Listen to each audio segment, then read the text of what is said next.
കേറി മിനിറ്റുകൾക്കകം പിണറായി വിജയൻ പത്രസമ്മേളനം നടത്തി. മുഖ്യമന്ത്രിയാണ് യുവതികൾ ദർശനം നടത്തിയ കാര്യം ആദ്യം സ്ഥിരീകരിച്ചത്. പുലർച്ചെ 3:48 സുപ്രീം കോടതി വിധിക്ക് ശേഷം ആദ്യമായി യുവതികൾ സന്നിധാനത്തെത്തി ദർശനം നേടിയത്. അധികം ആരും അറിയും മുമ്പ് സുരക്ഷിതമായി മലയിറങ്ങുകയും ചെയ്തു. ഞങ്ങളുടെ കഴിവാണെന്ന് പിണറായി വിജയൻ പത്രസമ്മേളനം നടത്തി. അപ്പൊ ഇങ്ങനെ പത്രസമ്മേളനം വെറും ഒരു സ്ത്രീ മല ചവിട്ടിയത് അല്ലെങ്കിൽ 18ാം പടി കയറിയത് പിണറായി വിജയൻ അറിഞ്ഞെങ്കിൽ ഈ 42 കിലോ സ്വർണം അടിച്ചു മാറ്റിയ പിണറായി വിജയൻ അറിഞ്ഞില്ല എന്ന് പറയുന്നതിനകത്ത് എന്തെങ്കിലും വാസ്തവമുണ്ടോ? നിങ്ങളൊരു കാര്യം മനസ്സിലാക്കണം. 1 തൊട്ട് 2.5% വരെ കുറഞ്ഞ നിരക്ക് പലിശയിൽ കടം കിട്ടുന്ന ആ ഒരു സാഹചര്യത്തിലാണ് സുഹൃത്തുക്കളെ 9.72 പലിശ നിരക്കിൽ ഈ ലാവ്ലിൻ കമ്പനിയുടെ ഷെയർ ഹോൾഡർ ആയിട്ടുള്ള CDPQവിൽ നിന്നും പിണറായി കടമെടുക്കുന്നത്. നമസ്കാരം. നമുക്കറിയാം 2026 ആയിരിക്കുകയാണ്. ഏപ്രിൽ മാർച്ചോടുകൂടി അസംബ്ലി ഇലക്ഷൻ വരികയാണ്. ഇവിടെ നമ്മുടെ കേരളം മാറി മാറി ഭരിക്കുന്നത് കോൺഗ്രസും കമ്മ്യൂണിസ്റ്റുമാണ്. പക്ഷെങ്കിൽ ഈ 2 ടേമായിട്ട് നമ്മൾ 9.5 വർഷമായിട്ട് കേരളത്തിലെ ജനങ്ങൾ ഭയങ്കര ഹതഭാഗ്യന്മാരാണ്. അവർ 9 വർഷമായിട്ട് ഒരു കറപ്റ്റഡ് അഴിമതി മാത്രം മുഖമുദ്രയാക്കിയ അല്ലെങ്കിൽ പ്രവർത്തന ശൈലിയാക്കിയ ഒരു ഗവൺമെൻറ്, അതായത് പിണറായി ഗവൺമെൻറ്റിനെ സഹിക്കുന്നു. പിന്നെ ഉള്ളത് നമ്മുടെ ഉമ്മൻചാണ്ടി സാർ മരിച്ചുപോയി, പഴയ നേതാക്കന്മാരെല്ലാം പോയി. പിന്നെ ഉള്ളത് ഈ അഴിമതിക്ക് കൂട്ടുനിൽക്കുന്ന ഒരു പ്രതിപക്ഷ നേതാവ് നയിക്കുന്ന KPCC പ്രസിഡന്റ് സ്റ്റാമ്പ് മാത്രമായിട്ടുള്ള ഒട്ടും തന്നെ ജനകീയ നേതാക്കന്മാരില്ലാത്ത ഒരു ജീർണിച്ച 1000 ഗ്രൂപ്പുകളുള്ള ഒരു പാർട്ടി സംവിധാനം, അതായത് കോൺഗ്രസ് ആണ് ഈ അടുത്തതായിട്ട് നിൽക്കുന്നത്. നമുക്ക് ചിന്തിക്കേണ്ടത് ഈ കോൺഗ്രസ് വന്നു കഴിഞ്ഞാൽ നമ്മളുടെ ഭരണ സംവിധാനത്തിന് എന്തെങ്കിലും മാറ്റം വരുമോ എന്നുള്ളത്, കമ്മ്യൂണിസ്റ്റ് ഇനിയും വന്നു കഴിഞ്ഞാൽ നമുക്ക് എന്തൊക്കെ ദുരിതമുണ്ടാകും എന്നുള്ളത് നമുക്ക് ചിന്തിക്കേണ്ട സമയമായിരിക്കുകയാണ്. കാര്യം എന്താണ്? മാസങ്ങളേ ഉള്ളൂ ഇലക്ഷന് വേണ്ടി. ആദ്യം നമ്മൾ കോൺഗ്രസിലേക്ക് കിടക്കുകയാണ്. കോൺഗ്രസിനകത്ത് ഒരു പാർട്ടി സെറ്റപ്പ് ഉണ്ടോ? ഒരു പാർട്ടി ജയിച്ച് കയറണമെങ്കിൽ അതിനകത്തൊരു കൂട്ടായ്മ വേണം, ഒരു സംവിധാനം വേണം, ഒരു നിയമവും നെറിയും ഉണ്ടായിരിക്കണം. അങ്ങോട്ടും ഇങ്ങോട്ടും കുടിപ്പകയും കുടിപ്പോരുകളും ഒന്നും ഉണ്ടാകരുത്. അതെങ്ങനെയാണ് ഞാൻ പറയേണ്ടത്? ഞാൻ തുടങ്ങി വെച്ചോളാം. ഇവിടെ രാഹുലിന്റെ വിഷയം വന്നിരിക്കുന്നു. രാഹുൽ മാങ്കൂട്ടം, അദ്ദേഹം ഒരു കഴിവുള്ള ഒരു ജനകീയ നേതാവായിരുന്നു. അദ്ദേഹത്തിൻ്റെ പണി കൊടുത്തിരിക്കുന്നത് കോൺഗ്രസിലെ നേതാക്കന്മാർ തന്നെയാണ്. അപ്പോൾ കോൺഗ്രസിനകത്ത് കുടിപ്പക വ്യക്തമായിട്ട് നമുക്ക് കാണാൻ പറ്റും. ഈയിടെ രാഹുൽ ഗാന്ധി വന്നിരുന്നപ്പോൾ സ്റ്റേജിനകത്ത് തന്നെ അതിനകത്ത് കുടിപ്പക വ്യക്തമായിട്ടുണ്ട്. അപ്പോൾ ഈ തദ്ദേശ സ്വയംഭരണ തെരഞ്ഞെടുപ്പിലെ വിജയം മാത്രം നമുക്ക് ഈ അസംബ്ലി ഇലക്ഷനിൽ കോൺഗ്രസിൻ്റെ പെർഫോമൻസിനെ നമുക്ക് വിലയിരുത്താൻ പറ്റത്തില്ല. അപ്പോൾ കോൺഗ്രസിൻ്റെ അവസ്ഥ ഇതാണ്. ഇനി മറിച്ച് കോൺഗ്രസ് വന്നു കഴിഞ്ഞാൽ നമ്മുടെ കേരളം രക്ഷപ്പെടുമോ എന്നുള്ളൊരു ചോദ്യമാണ്. നമുക്കറിയാം ഈ കേരളത്തിൻ്റെ ഔട്ട്സ്റ്റാൻഡിംഗ് ഡെപ്റ്റ്, അതായത് കേരളം ഉണ്ടായതിന് ശേഷം നാളിതേ വരെയുള്ള കടം എത്രയാണ് എന്ന് നമുക്ക് നോക്കാം. അതിനു മുമ്പ് പിണറായി സർക്കാർ കയറുന്നതിന് മുമ്പ് വരെയുള്ള കടം എത്രയായിരുന്നു എന്ന് നമ്മൾ അറിയണ്ടേ. പിണറായി സർക്കാർ കയറുന്നതിന് മുമ്പ് വരെ 1.5 ലക്ഷം കോടി രൂപ കടമായിരുന്നു കേരളത്തിന്. അത് പോയിട്ട് പിണറായി സർക്കാർ ഈ 9.5 വർഷം കൊണ്ട് ആ കടം 6 ലക്ഷം കോടി രൂപ ആക്കിയിരിക്കുന്നു. 6 ലക്ഷം കോടി രൂപ ആക്കിയിരിക്കുന്നു. 3.5 കോടി ജനം ഉള്ള കേരളത്തിൽ ഒരാളുടെ തലയിൽ 1,70,000 രൂപ ബാധ്യതയാണ് ഈ പിണറായി സർക്കാർ 10 വർഷം കൊണ്ട് അല്ലെങ്കിൽ 9.5 വർഷം കൊണ്ട് ആക്കിക്കൂട്ടിയിരിക്കുന്നത്. അതായത് ഒരു മുതിർന്ന ജോലി ചെയ്യുന്ന ഒരു പൗരന് ഏകദേശം 3.5 തൊട്ട് 4 ലക്ഷം രൂപ വരെ കടത്തിലേക്ക് ഈ പിണറായി സർക്കാർ പടച്ചുവിട്ടിരിക്കുകയാണ്. മാർക്സത്തിന്റെ പ്രപഞ്ചവീക്ഷണമായ വൈരുദ്ധ്യാത്മക ഭൗതികവാദം എന്ന ദർശനം. അപ്പോൾ ഇങ്ങനെയൊരു സാഹചര്യത്തിൽ കോൺഗ്രസ് പറയുന്ന പാർട്ടി വന്നു കഴിഞ്ഞാൽ നമുക്ക് രക്ഷയുണ്ടാകുമോ എന്നുള്ളൊരു ചോദ്യമാണ്. ഓഡിറ്റ്. ഇത്രയും കടം ഒരു 20 വർഷം നീങ്ങിയാലും, അതായത് ഈ ഒരു 20 വർഷം കഴിഞ്ഞാലും ഈ കടത്തിൽ നിന്നും കേരളത്തിൻ്റെ ഖജനാവ് മുക്തിയാകുമോ എന്നുള്ളൊരു ചോദ്യം അല്ലെങ്കിൽ ഒരു ആശങ്ക നമുക്ക് വേണ്ടി വരുന്നതായിട്ടുള്ളൊരു സാഹചര്യത്തിലേക്ക് വന്നിരിക്കുകയാണ്.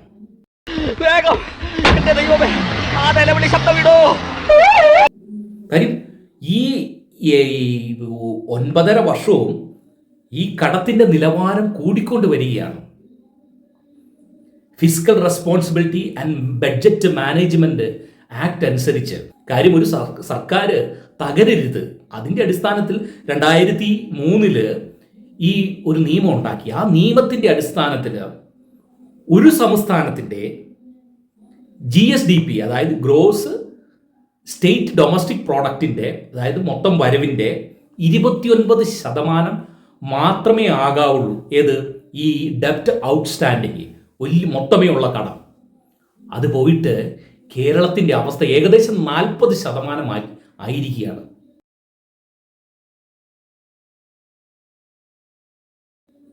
അപ്പോൾ ജനങ്ങൾക്ക് ഏറ്റവും കൂടുതൽ ദുരിതങ്ങളാണ് ഉണ്ടാകുന്നത്.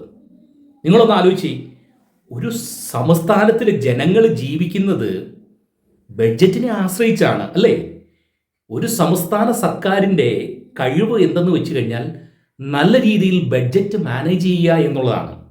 അവിടുത്തെ സാമ്പത്തിക വ്യവസ്ഥ അല്ലെങ്കിൽ സ്ഥിതി ആ സംസ്ഥാനത്തെ മെച്ചപ്പെടുത്തിയാൽ മാത്രമേ ഉള്ളൂ അത് ഏതൊരു പാർട്ടി സെറ്റപ്പ് ആണെങ്കിലും നന്നാവുള്ളൂ, ജനങ്ങൾക്ക് ഗുണമാവുള്ളൂ, അല്ലേ? അപ്പോൾ ഇങ്ങനെ ഒരു അവസ്ഥയിൽ ഇത്രയും ലക്ഷം കോടി രൂപയും ഇത്രയും ഔട്ട്സ്റ്റാൻഡിങ് പേഴ്സൻറ്റേജും കമ്മ്യൂണിസ്റ്റുകാർ ആക്കിയിരിക്കുന്നു.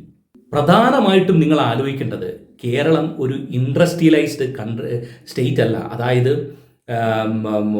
ഭയങ്കര എക്സ്പോർട്ടോ ഇമ്പോർട്ടോ ഇൻഡസ്ട്രിയലൈസേഷനോ ഇതൊന്നുമില്ല കേരളത്തിന്. അതായത് അഗ്രികൾച്ചർ, കാർഷിക മേഖല ഒട്ടും വികസിച്ചതല്ല. എല്ലാ പച്ചക്കറിയും പഴവർഗ്ഗങ്ങളും എല്ലാം നമ്മൾ വാങ്ങുകയാണ്, അല്ലേ? പിന്നെ കേരളത്തിൻ്റെ വരുമാനം എന്താണ്? കാര്യം കേരളത്തിൻ്റെ ആ ഒരു ഇതിലേക്ക്, ഖജനാവിലേക്ക് പൈസ കയറണ്ടേ?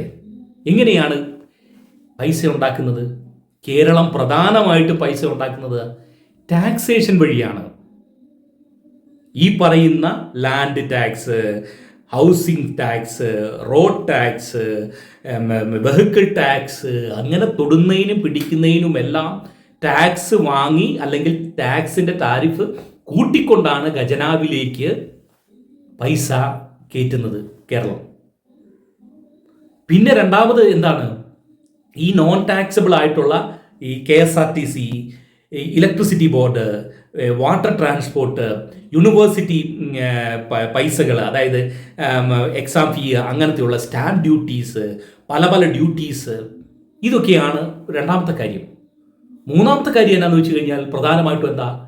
കേന്ദ്രത്തിൻ്റെ ധനസഹായമാണ്. കേന്ദ്രത്തിൻ്റെ ധനസഹായമാണ്. പല പല പ്രോജക്റ്റുകൾക്ക് വേണ്ടി കേന്ദ്രം സഹായിക്കുന്നതാണ്. ആ പ്രോജക്റ്റ് വഴിമാറ്റി ചെലവാക്കിയാണ് ഈ കള്ളന്മാരായിട്ടുള്ള കമ്മ്യൂണിസ്റ്റ് നേതാക്കന്മാർ നിലനിൽക്കുന്നത്. അപ്പോൾ ഈ ഒരു കാര്യം ഞാൻ പറയുമ്പോൾ നിങ്ങൾ പറയും, ദേ ഇന്ന് മോഡി വന്നിരിക്കുകയാണ്, ഈ കേന്ദ്രം എന്താണ് കേരളത്തിന് പൈസ കൊടുക്കാത്തതെന്ന്. ഈ ബഡ്ജറ്റിന് ഒരു വിഹിതം കൊടുക്കണമല്ലോ, അല്ലെങ്കിൽ GSTക്ക് ഒരു വിഹിതം കേരളത്തിന് കൊടുക്കണമല്ലോ. അതെന്തുകൊണ്ട് കേന്ദ്രം കൊടുക്കുന്നില്ല എന്നുള്ളൊരു ചോദ്യം വരും. സത്യം പറഞ്ഞാൽ ഒരു സംസ്ഥാനത്തിൻ്റെ 3% ഓഫ് GSDP മാത്രമാണ് കേന്ദ്രത്തിനോട് സംസ്ഥാനത്തിന് കടം മേടിക്കാൻ പറ്റുള്ളൂ. ഗ്രോസ് സ്റ്റേറ്റ് ഡൊമസ്റ്റിക് പ്രോഡക്റ്റ്, അതായത് മൊത്തം വരുമാനത്തിൻ്റെ 3% മാത്രമാണ് കടമെടുക്കാൻ പറ്റുള്ളൂ കേന്ദ്രത്തിനോട്. നമ്മുടെ കേരളത്തിനെ സംബന്ധിച്ചിടത്തോളം 3 പോയിട്ട് 30 കഴിഞ്ഞിരിക്കുന്നു. പിന്നെ എവിടെയാ ഈ കടം കിട്ടുന്നത്? അപ്പോൾ കേരള സർക്കാർ പറയും കിഫ്ബിയുടെ കടം കൂടെ കൂട്ടിയിട്ടാണ് ഈ 3% കൂടുതലായത്. കിഫ്ബി എന്ന് പറയുന്ന ഒരു സ്റ്റാറ്റ്യൂട്ടറി ബോഡിയാണ്. അതൊരു ഓഫ് ബഡ്ജറ്റ് സ്പെഷ്യൽ പർപ്പസ് വെഹിക്കിളാണ്. അതായത് ബഡ്ജറ്റിൽ കൊള്ളിക്കാത്ത ഒരു സ്റ്റാറ്റ്യൂട്ടറി പൈസ ബോഡിയാണ് കിഫ്ബി. അപ്പോൾ അതിൻ്റെ കടം ഈ ബഡ്ജറ്റിൽ എങ്ങനെ കൂട്ടും എന്നുള്ളത് നിങ്ങളൊരു കാര്യം മനസ്സിലാക്കണം. കേരളത്തിനെ ഇത്രയും കടത്തിലേക്ക് വിടാൻ കാര്യം സ്പെഷ്യൽ പർപ്പസ് വെഹിക്കിൾ എന്ന് പറയുന്ന ഒരു ഓഫ് ബഡ്ജറ്റ് പ്രോജക്റ്റ് 2 കേരളത്തിൻ്റെ അല്ലെങ്കിൽ കമ്മ്യൂണിസ്റ്റ് പാർട്ടികളുടെ സംഭാവനയുണ്ട്. ഈ 2 സംഭവവും, അതായത് Kerala infrastructure investment fund board, അവിടെ വരുന്ന പൈസയും കടമെടുക്കുന്ന പൈസയും വിനിയോഗിക്കുന്ന പൈസയും ഒന്നും ഒരു കണക്കില്ല. ഇതുവരെ ഒരു പ്രസിദ്ധീകരണത്തിലും നേരായ കണക്ക് കിഫ്ബി കൊടുത്തിട്ടില്ല. ഇത് എടുത്ത കടം ആരോടൊക്കെ എടുത്തിട്ടുണ്ട് എന്നുള്ള ഒരു രേഖ പോലും കൊടുത്തിട്ടില്ല. ഇത് വിവരാവകാശ നിയമത്തിൻ്റെ അടി വരുമെങ്കിൽ തന്നെയും ആര് ചോദിച്ചാലും മൊത്തം രേഖയും ഇത് കൊടുക്കുന്നില്ല. ഇതിൻ്റെ ചെയർമാൻ ആരാണ്? പിണറായി വിജയനാണ്. കിഫ്ബിയുടെ ചെയർമാൻ പിണറായി വിജയനാണ്. അതിൻ്റെ വൈസ് ചെയർമാനാണ് ധനകാര്യമന്ത്രി. ഈ കിഫ്ബി എന്ന് പറയുന്ന സ്റ്റാറ്റ്യൂട്ടറി ബോഡി ഉണ്ടാക്കിയത് 1999 EK നയനാരുടെ കാലഘട്ടത്തിലായിരുന്നു. അപ്പോൾ അന്ന് ഉണ്ടാക്കിയപ്പോൾ അത് ജനസേവനത്തിന് വേണ്ടിയാണ്. എന്താണ്? അതൊരു സ്റ്റാറ്റ്യൂട്ടറി ബോഡിയാണ്. ഇൻഫ്രാസ്ട്രക്ചറിന് വേണ്ടിയാണ് ഇത് ഉപയോഗിക്കുന്നത്. അപ്പോൾ നമ്മുടെ ഈ കടമെടുക്കുന്നതിൻ്റെ ലെവൽ ഇച്ചിരി കൂടെ കൂട്ടാം എന്നുള്ളൊരു ചിന്താഗതി വരും. കാര്യം അന്ന് CAG കൺട്രോളർ ആൻഡ് ഓഡിറ്റ് ജനറലിൻ്റെ കൃത്യമായിട്ടുള്ള ഓഡിറ്റിംഗ് ഉണ്ട് ഇത്. അപ്പോൾ അങ്ങനെ പോയിക്കൊണ്ടിരിക്കുന്ന സമയത്ത് പിണറായി ആദ്യ സർക്കാർ കയറിയപ്പോൾ നമ്മുടെ ഐസക് എന്ന് പറയുന്ന ആ വ്യക്തി, അയാൾ ഒരു പാവസാധുവായിട്ടുള്ളൊരു മനുഷ്യനാണ്. അയാൾക്ക് കളങ്കം കുറവാണ്, ഇല്ലെന്നല്ല പറയുന്നത്, അഴിമതി കുറവായിട്ടുള്ളൊരു മനുഷ്യൻ. അദ്ദേഹത്തിനെ സാമ്പത്തിക മന്ത്രിയാക്കി. ആ സമയത്ത് ഈ കിഫ്ബി പൊടി തട്ടിയെടുക്കുന്നു. എന്നിട്ട് അസംബ്ലിയിൽ തന്നെ ഒരു അമെൻമെന്റ് കൊണ്ടുവരുന്നു. എന്താണ്? CAG കൺട്രോളർ ആൻഡ് ഓഡിറ്റ് ജനറലിൻ്റെ നേരിട്ടുള്ള ഓഡിറ്റിങ് ഈ പറയുന്ന കിഫ്ബിയിൽ പാടില്ല എന്നുള്ളത്. എന്നിട്ട് ഉള്ള കള്ളത്തരങ്ങൾ മൊത്തം അതിനകത്ത് എടുക്കുകയാണ്. രണ്ടാമത്തെ പിണറായി സർക്കാർ വന്നപ്പോൾ CPM ഈ പറയുന്ന പിണറായി ഉൾപ്പെടെയുള്ള ആൾക്കാർ അറിഞ്ഞുകൊണ്ട് തന്നെ ഐസക്കിന് പത്തനംതിട്ട സീറ്റ് കൊടുത്ത് തോപ്പിച്ചു. അപ്പം എന്താ? അസംബ്ലി വരത്തില്ല. എന്നിട്ട് പിണറായിയുടെ ശിങ്കിടിയായ രാജഗോപാലിനെ കയറ്റി മൊത്തം അഴിമതിയാക്കി. ഏകദേശം ലക്ഷങ്ങൾ കോടി രൂപകൾ കടമെടുത്തിരിക്കുകയാണ് കിഫ്ബി. ഈ കിഫ്ബി എങ്ങനെയാണ് കടമെടുക്കുന്നത്, അല്ലെങ്കിൽ എവിടുന്നാണ് കടമെടുക്കുന്നത് എന്നുള്ളൊരു ചോദ്യമാണ്. കാര്യം കിഫ്ബി എന്ന് പറയുന്ന ആ സ്റ്റാറ്റ്യൂട്ടറി കടമെടുപ്പ് സ്ഥാപനത്തിനെ കേരള ബഡ്ജറ്റിൽ കൊണ്ടുവന്നിട്ടില്ല. അപ്പോൾ അവിടെ ചോദ്യവും ഉത്തരവും കണക്കും കോപ്പും കുറച്ചക്രമൊന്നുമില്ല. അതുകൊണ്ട് പിണറായി വിജയൻ അറിഞ്ഞുകൊണ്ട് ഇതിനെ മാറ്റിവെച്ചു. ഈ കിഫ്ബി പൈസ വെളിയിൽ നിന്നും മസാല ബോണ്ട് വിറ്റ് കടമെടുക്കുകയാണ് ചെയ്തത്.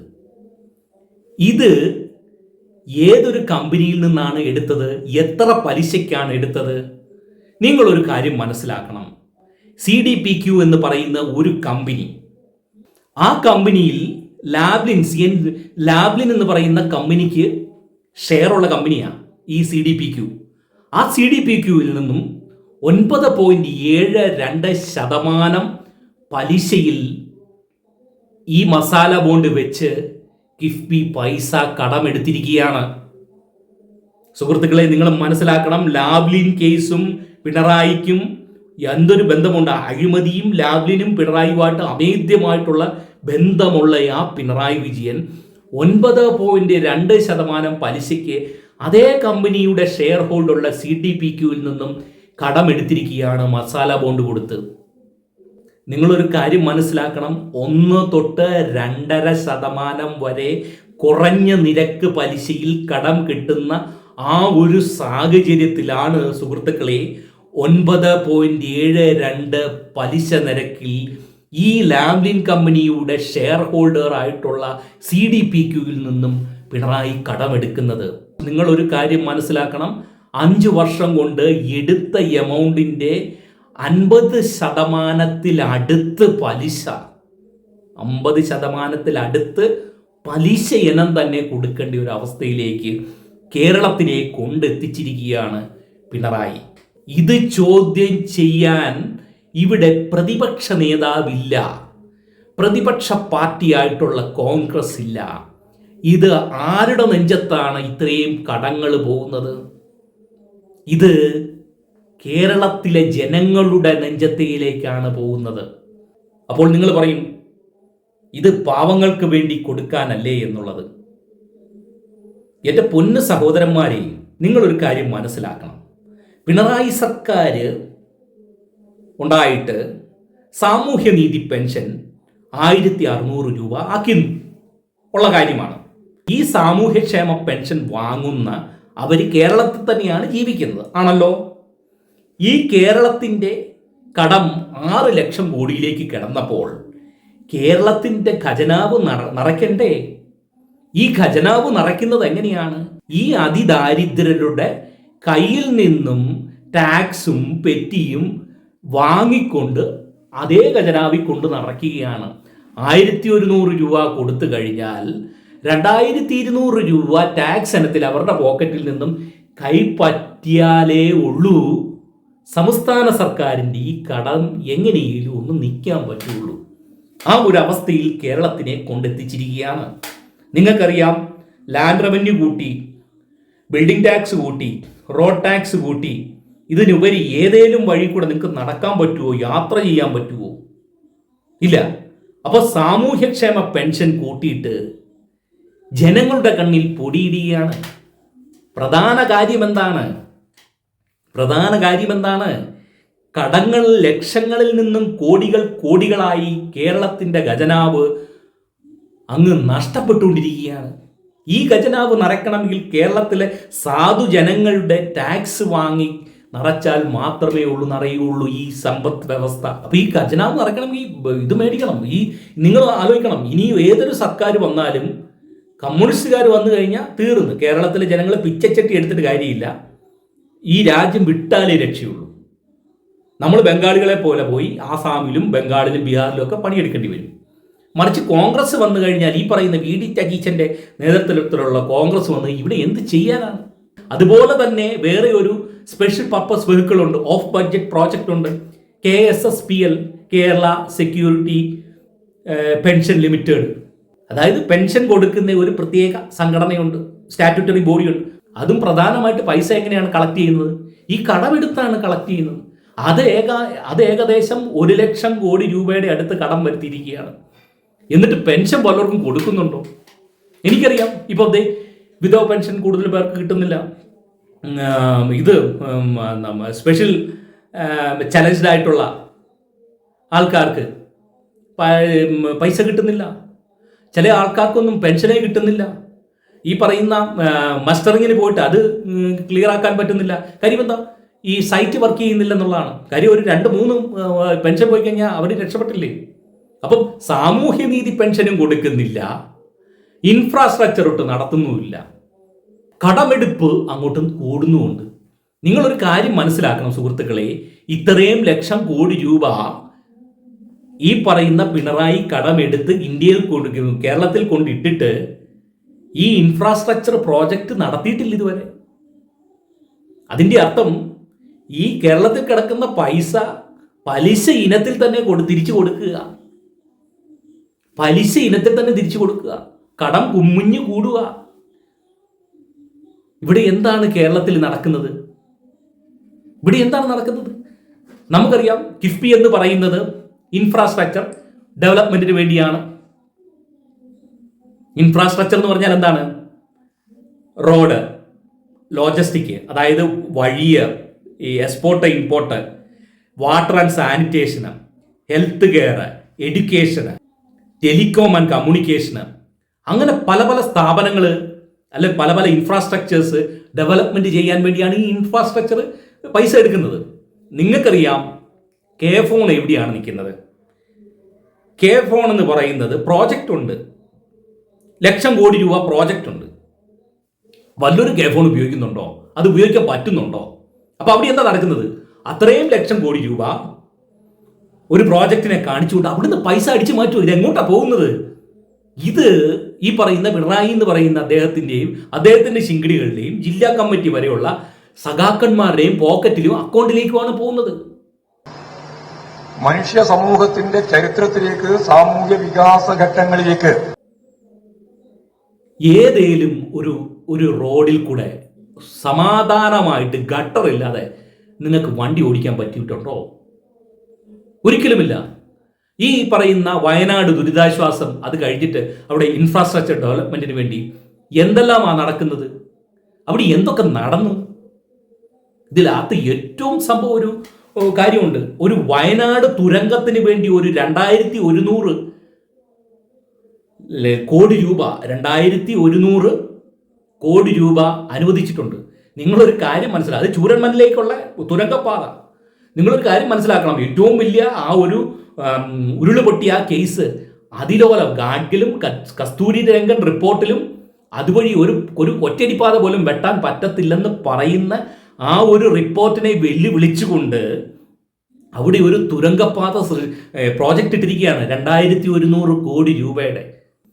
ഈ 2100 കോടി AKG സെന്ററിലിരിക്കും. കാര്യം എന്താ? അങ്ങനെ ഒരു തുരങ്കപ്പാത വരാനും ചാൻസ് ഇല്ല, അങ്ങനെ പറ്റത്തുമില്ല.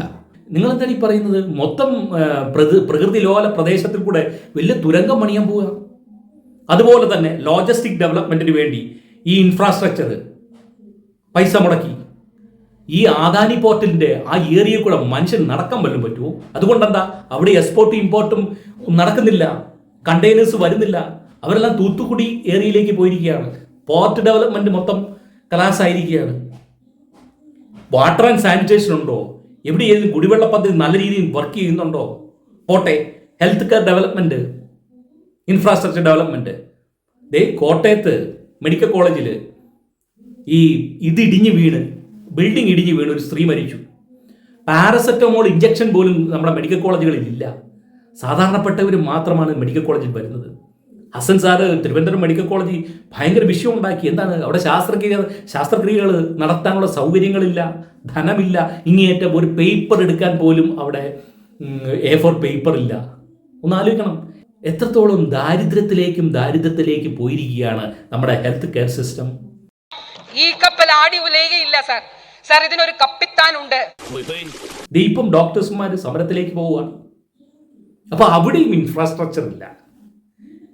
എഡ്യൂക്കേഷൻ ഇൻസ്റ്റിറ്റ്യൂഷനിലേക്ക് ഇൻഫ്രാസ്ട്രക്ചറിന് പൈസ കൊടുത്തു. അവിടെ സ്കൂളുകൾ പൊളിഞ്ഞു വീടുക, പിള്ളേരൊക്കെ രക്ഷപ്പെടുകയാണ്.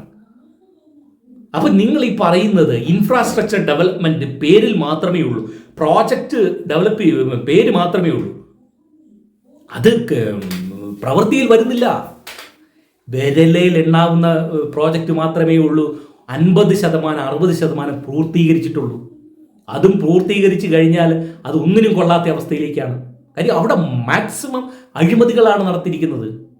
കാര്യം എന്താണ്? ഒരു ഗവൺമെന്റിന്റെ പ്രോജക്റ്റ് നടത്തണമെങ്കിൽ അവിടെ ടെൻഡർ വിളിക്കണം. ഇവിടെ ഊരാനിക്കൽ സൊസൈറ്റി കൊണ്ടാണ് ടെൻഡർ വിളിക്കുന്നത്. അവിടെ തന്നെ അഴിമതിയുടെ വലിയതാണ് നടക്കുന്നത്. അപ്പോൾ ഒരു റോഡ് നന്നാക്കണം, അവിടെ ടാറ് വീഴുന്ന ചുരുക്കമാണ്. സഖാക്കളുടെ പോക്കറ്റിലേക്കാണ് 90% പൈസ പോകുന്നത്. 10% അവിടെ റോഡ് പണിക്ക് വരുള്ളൂ. അപ്പോൾ ഊരാനിക്കൽ സൊസൈറ്റി മൊത്തമേ അഴിമതിയായിരിക്കും. അപ്പം നിങ്ങൾ ഒരു കാര്യം മനസ്സിലാക്കണം, ഈ കിഫ്ബി എന്ന് പറയുന്ന പിണറായി വിജയൻ മാത്രം ചെയർമാനായിട്ട് ഇരിക്കുന്ന വൈസ് ചെയർമാൻ ധനകാര്യമന്ത്രി, അതിനകത്ത് ലക്ഷം കോടികൾ കടം വരുത്തി വെച്ചിരിക്കുകയാണ്. ഇത് ഒരു ഓഡിറ്റിനും ആകാതെ ഇരിക്കുന്ന ഒരു സ്റ്റാറ്റ്യൂട്ടറി ബോഡിയായി മാറിയിരിക്കുകയാണ്. അപ്പോഴെന്താണ്? മോഷണത്തിൻ്റെ അങ്ങേയറ്റമായിരിക്കുകയാണ്. ഇത് മൊത്തം പാവപ്പെട്ട ജനത്തിൻ്റെ പള്ളയിലേക്ക് കത്തി കയറ്റുന്ന ഒരു അവസ്ഥയിലേക്കാക്കി ഈ പറയുന്ന CPM-ലെ പിണറായി വിജയനും കൂട്ടുകാരന്മാരും. അതുപോലെ തന്നെയാണ് പെൻഷൻ സ്കീം. വല്ലോട്ടും പെൻഷൻ കിട്ടുന്നുണ്ടോ? അപ്പോൾ ഇത് കൃത്യമായിട്ടും ഒരു ഓഡിറ്റ് കൊണ്ടുവന്നിട്ട് ഇവന്മാരെ എല്ലാം അറസ്റ്റ് ചെയ്യേണ്ട ഒരു സാഹചര്യത്തിലേക്ക് വന്നിരിക്കുകയാണ്. സുഹൃത്തുക്കളെ, നിങ്ങളൊരു കാര്യം മനസ്സിലാക്കണം, ഈ ഒരു 9.5 വർഷം കൊണ്ട് 5 ഇരട്ടി കടത്തിലേക്ക് കേരളം അങ്ങ് കൂപ്പുകുത്തിയിരിക്കുകയാണ്. 5 ഇരട്ടി കേരളം ഒരു ബാങ്ക്രപ്റ്റ് അവസ്ഥയിലേക്ക് നീങ്ങിക്കൊണ്ടിരിക്കുകയാണ്. ഇതിൻ്റെ ഒറ്റ കാര്യമാരാണ്? ഈ പിണറായി വിജയൻ അല്ലേ? ഈ CPM-കാരല്ലേ? നിങ്ങൾ ഈ പറയുന്നു സാമൂഹ്യനീതി പെൻഷൻ കൂട്ടിയെന്ന്. ഇടോ സഖാക്കളെ, ഇവിടെ സാമൂഹ്യനീതി പെൻഷൻ വാങ്ങുന്നവർ മാത്രമല്ല ജീവിക്കുന്നത്. അതുപോലെ തന്നെ ഈ സാമൂഹ്യനീതി പെൻഷൻ മേടിക്കുന്ന അവരുടെ കയ്യിൽ നിന്നും അതിൻ്റെ ഇരട്ടി ടാക്സ് മേടിച്ചാൽ മാത്രമേ ഉള്ളൂ ഖജനാവി പൈസ ഉണ്ടാക്കാൻ പറ്റുള്ളൂ. വേറൊരു കാര്യം നിങ്ങൾ മനസ്സിലാക്കേണ്ടത്, ഈ കിഫ്ബിയിലേക്ക് ഫണ്ട് വരുത്തുന്നത് ഈ കടമെടുക്കുന്നതിലും ഉപരി നിങ്ങളൊരു കാര്യം മനസ്സിലാക്കണം. ഒരു വർഷങ്ങൾക്ക് മുമ്പ് 2 രൂപ സെസ് പെട്രോളിന് കൂട്ടിയായിരുന്നു. അതുപോലെ തന്നെ വെഹിക്കിൾ ടാക്സ് 50% കൂട്ടിയായിരുന്നു 3 വർഷം. ഈ 2 കാര്യം കൃത്യമായിട്ടും കിഫ്ബിയിലേക്കാണ് പോകുന്നത്. ഈ കിഫ്ബിയിലേക്ക് പോകുന്ന പൈസയ്ക്ക് ഒരു ഓഡിറ്റുമില്ല. അത് AKG സെൻറ്ററി വഴി പിണറായി വിജയൻ്റെയും സഖാക്കളുടെയും പോക്കറ്റിലേക്ക് പോകുന്നു. അതിൻ്റെ ഒരു 10% മാത്രം ഇൻഫ്രാസ്ട്രക്ചർ ഡെവലപ്മെൻറ്റിന് വരുന്നു. കേരളം എന്ന് പറയുന്ന സംസ്ഥാനത്തിൽ 1 കിലോമീറ്റർ നോക്കിക്കഴിഞ്ഞാൽ ആ 1 കിലോമീറ്ററിൽ തന്നെ ഒരു 450 കവിഞ്ഞ് വണ്ടികൾ ഡെൻസിറ്റി ഉള്ള ഒരു സംസ്ഥാനമാണ് കേരളം. കേരളം എന്ന് പറയുന്നത് 450 മേൽ വണ്ടി 1 കിലോമീറ്ററിൽ കാണപ്പെടും. അത്രയും ഡെൻസിറ്റി ഉള്ള ഒരു സംസ്ഥാനത്ത് ഈ വെഹിക്കിൾ ടാക്സ് 50% കൂട്ടുക എന്ന് പറയുന്നത് വലിയ കാര്യമാണ്. അതുപോലെ തന്നെ എത്ര ദശലക്ഷം ലിറ്ററാണ് മണിക്കൂറുകളിൽ കേരളത്തിൽ ചിലവാകുന്നത്. അതിൻ്റെ 2 രൂപ സെസ് ഇതിലേക്ക് കിഫ്ബിയിലേക്ക് പോകുന്നു. അപ്പോൾ കിഫ്ബി ബഡ്ജറ്റ് ഓഫ് ബഡ്ജറ്റ് എന്ന് പറയുന്നതിനകത്ത് വല്ല കാര്യമുണ്ടോ? എന്നിട്ടും ഇത്രയൊക്കെ ആക്കിയിട്ടും കേരളത്തിൻ്റെ കടം കൂടുകയല്ലാതെ കുറഞ്ഞിട്ടില്ല. ഈ പൈസയുമെല്ലാം എവിടെയാണ് പോകുന്നത്? ഇത് ചോദിക്കാനുള്ള ഉത്തരവാദിത്വവും കടമയും ബാധ്യസ്ഥതയും ഈ പ്രതിപക്ഷ നേതാവായിട്ടുള്ള ആ VD സതീശനില്ലേ? നമുക്ക് ചോദിക്കാനുള്ള പവറില്ല, ഇല്ലേ? അയാൾ അത് കൈകാര്യം ചെയ്യുന്നുണ്ടോ നല്ല രീതിയിൽ? സമരം ചെയ്യുന്നുണ്ടോ നല്ല രീതിയിൽ? 9.5 വർഷമായി ഇത് ജനങ്ങൾ അനുഭവിക്കാൻ തുടങ്ങിയിട്ട് ഇവരെപ്പോഴേലും സത്യസന്ധമായിട്ടൊരു സമരമോ ഒരു ധരണയോ നടത്തിയിട്ടുണ്ടോ? ഒരിക്കലുമില്ല. ഇന്ത്യയുടെ ചരിത്രത്തിൽ, ഇന്ത്യയുടെ സ്വാതന്ത്ര്യം കിട്ടിയതിന് ശേഷമുള്ള ചരിത്രത്തിൽ, ബ്രിട്ടീഷുകാർ പോട്ടെ, ഇതുപോലെ ഒരു മോഷണങ്ങൾ, അതായത് ക്ഷേത്രങ്ങളിൽ കയറി മോഷ്ടിക്കുന്ന ഭരണകർത്താക്കളായിട്ടുള്ള നേതാക്കന്മാർ കമ്മ്യൂണിസ്റ്റുകാരല്ലാതെ വേറെ ആരും, ബ്രിട്ടീഷുകാരും ടിപ്പു സുൽത്താനും ഒഴികെ, ഇതുപോലെ ക്ഷേത്രങ്ങളിൽ കയറി മോഷണം നടത്തുന്ന ഒരു പാർട്ടി ഇന്ത്യയുടെ സ്വാതന്ത്ര്യത്തിന് ശേഷമുള്ള ചരിത്ര ഏടുകളിലില്ല. നിങ്ങളെല്ലാവരും കണ്ടതാണ്. 42 കിലോ സ്വർണം മാത്രമാണ് ശബരിമലയിൽ നിന്നും പോയിരിക്കുന്നത്. ഇന്നത്തെ വില നിലവാരം അനുസരിച്ച് 60,29,10,000 രൂപയോളം വില വരുന്ന സ്വർണമാണ് ശബരിമലയിൽ നിന്നും മാത്രം മോഷണം പോയിരിക്കുന്നത്. നിങ്ങളൊരു കാര്യം മനസ്സിലാക്കണം. ശബരിമലയുടെ ചരിത്രത്തിൽ ഏറ്റവും വലിയ ആചാരലംഘനമായിട്ടുള്ള സ്ത്രീകളെ, പ്രത്യേകിച്ചും ഈ പറയുന്ന വിശ്വാസമില്ലാത്ത വൃത്തികെട്ട സ്ത്രീകളെ കയറ്റിയ പിണറായി സർക്കാർ, ആ സമയത്ത് കേറി മിനിറ്റുകൾക്കകം പിണറായി വിജയൻ പത്രസമ്മേളനം നടത്തി. ഈ വൃത്തികെട്ട സ്ത്രീകൾ അവിടെ കയറിയിട്ടുണ്ടായിരുന്നു, ഞങ്ങളുടെ കഴിവാണെന്ന് പിണറായി വിജയൻ പത്രസമ്മേളനം നടത്തി. അപ്പം ഇങ്ങനെ പത്രസമ്മേളനം വെറും ഒരു സ്ത്രീ മല ചവിട്ടിയത് അല്ലെങ്കിൽ 18-ാം പടി കയറിയത് പിണറായി വിജയൻ അറിഞ്ഞെങ്കിൽ ഈ 42 കിലോ സ്വർണം അടിച്ചു മാറ്റിയ പിണറായി വിജയൻ അറിഞ്ഞില്ല എന്ന് പറയുന്നതിനകത്ത് എന്തെങ്കിലും വാസ്തവമുണ്ടോ? 60,29,11,000 രൂപയോളം മൂല്യമുള്ള ഒരു സാധനം ലോകത്തിൽ തന്നെ അറിയപ്പെടുന്ന പിൽഗ്രിം സെൻ്ററായ ശബരിമല പത്തനംതിട്ട ജില്ലയിൽ നിന്നും പോയെന്ന് അന്നത്തെ അല്ലെങ്കിൽ ഇന്നത്തെ മുഖ്യമന്ത്രി അറിഞ്ഞില്ല എന്ന് പറയുന്നതിനകത്ത് വല്ലോ ന്യായവുമുണ്ടോ? അവരുടെ പാർട്ടിയുടെ തന്നെ ദേവസ്വം ബോർഡ് മന്ത്രി കടകംപള്ളി സുരേന്ദ്രൻ ഈ മോഷ്ടാവുമായിട്ട് കെട്ടിപ്പിടിച്ച് അയാളുടെ വീട്ടിൽ പോയി ഈന്തപ്പഴവും നല്ല ആഹാരവും കൊടുത്ത് അല്ലെങ്കിൽ ഫ്രൂട്ടുകളും കൊടുത്തുള്ള ഫോട്ടോയും വീഡിയോയും എല്ലാം സാമൂഹ്യ മാധ്യമങ്ങളിൽ കറങ്ങുമ്പോൾ അയാൾക്ക് ഇതിനകത്ത് കൂട്ടില്ല എന്ന് പറയാൻ നമുക്ക് പറ്റുമോ? ഇത് ജനങ്ങളുടെ കണ്ണിൽ വെറുതെ പൊടിയിട്ടുകൊണ്ട് ഒരു സ്പെഷ്യൽ ഇൻവെസ്റ്റിഗേഷൻ ടീമിനെ പിണറായി സർക്കാർ രൂപീകരിച്ചുകൊണ്ട് അവർ തന്നെ എടുത്ത കുറച്ച് രക്തസാക്ഷികളായിട്ടുള്ള മുരാരി ബാബു, ശശിയ, പത്മകുമാറിനെ ഒക്കെ ജയിലിലിട്ടുകൊണ്ട് ഈ കേസ് ഇവിടെ ഒതുക്കി തീർക്കാനാണ് അവരുടെ ഉദ്ദേശം. അപ്പോൾ വിശ്വാസമില്ലാത്ത അവിശ്വാസികളായിട്ടുള്ള കമ്മ്യൂണിസ്റ്റ് കള്ളന്മാർ ഈ ക്ഷേത്രം കൈകാര്യം ചെയ്യുന്നതിനോടുപരി ക്ഷേത്രങ്ങൾ ഇവിടെ നിന്നും സ്വർണങ്ങളും രത്നങ്ങളും അടിച്ചു മാറ്റിക്കൊണ്ടിരിക്കുകയാണ്. ഇത് ശബരിമലയിൽ മാത്രമല്ല, കേരളത്തിലെ ദേവസ്വം ബോർഡിൻ്റെ കീഴിലുള്ള പല ക്ഷേത്രങ്ങളിൽ നിന്നും സ്വത്തുക്കളും രത്നങ്ങളും അടിച്ചു മാറ്റിക്കൊണ്ട് AKG സെൻറ്ററിലും ജില്ലാ കമ്മിറ്റി ഓഫീസിലും കൊണ്ടുവെക്കുകയാണ്. അങ്ങനത്തെ ഒരു സാഹചര്യത്തിലേക്ക് വന്നിരിക്കുകയാണ്. കേരളം അതിദാരിദ്ര്യത്തിൽ നിന്നും അതിദാരിദ്ര്യത്തിലേക്ക് കൂപ്പുകുത്തിക്കൊണ്ടിരിക്കുകയാണ്. അപ്പോൾ ഇങ്ങനെയൊരു സാഹചര്യം നിലനിൽക്കുമ്പോൾ ഇതിനൊന്നും ഒരു അന്വേഷണമില്ല, ഇതിനൊന്നും ഒരു ചോദ്യമില്ല, ഇതിനൊന്നും ഒരു സമരമില്ല. അങ്ങനെയുള്ള ഒരു പ്രതിപക്ഷം, ആ പ്രതിപക്ഷത്തിനകത്ത് തന്നെ ഒരു 10,000 ഗ്രൂപ്പ് കൂടി ആ 10,000 പേര് അങ്ങോട്ടും ഇങ്ങോട്ടും AC റൂമായിട്ടുള്ള സെക്രട്ടേറിയറ്റിൽ അല്ലെങ്കിൽ അസംബ്ലിയിൽ കിടന്ന് അടിച്ചുകൊണ്ട് പിണറായി വിജയന് ഒരു ഇൻഡയറക്റ്റ് സപ്പോർട്ട് കൊടുത്തുകൊണ്ട് ജനങ്ങളെ വഞ്ചിക്കുകയല്ലേ ഇവിടെ കോൺഗ്രസ് നടത്തുന്നത്? അപ്പോൾ നമ്മൾ ജനങ്ങൾ ഈ 2026 ഇലക്ഷൻ ഒരു ഇമ്പോർട്ടൻ്റ് ചോദ്യമാക്കിക്കൊണ്ട് തന്നെ അല്ലെങ്കിൽ ഇപ്പോൾ തന്നെ തീരുമാനിക്കേണ്ട ഒരവസ്ഥയെത്തി. ഇതാർക്ക് വോട്ട് ചെയ്യണം? ഏതൊക്കെയായാലും കമ്മ്യൂണിസ്റ്റിനും കോൺഗ്രസിനും വോട്ട് ചെയ്തിട്ട് ഒറ്റ കാര്യവുമില്ല.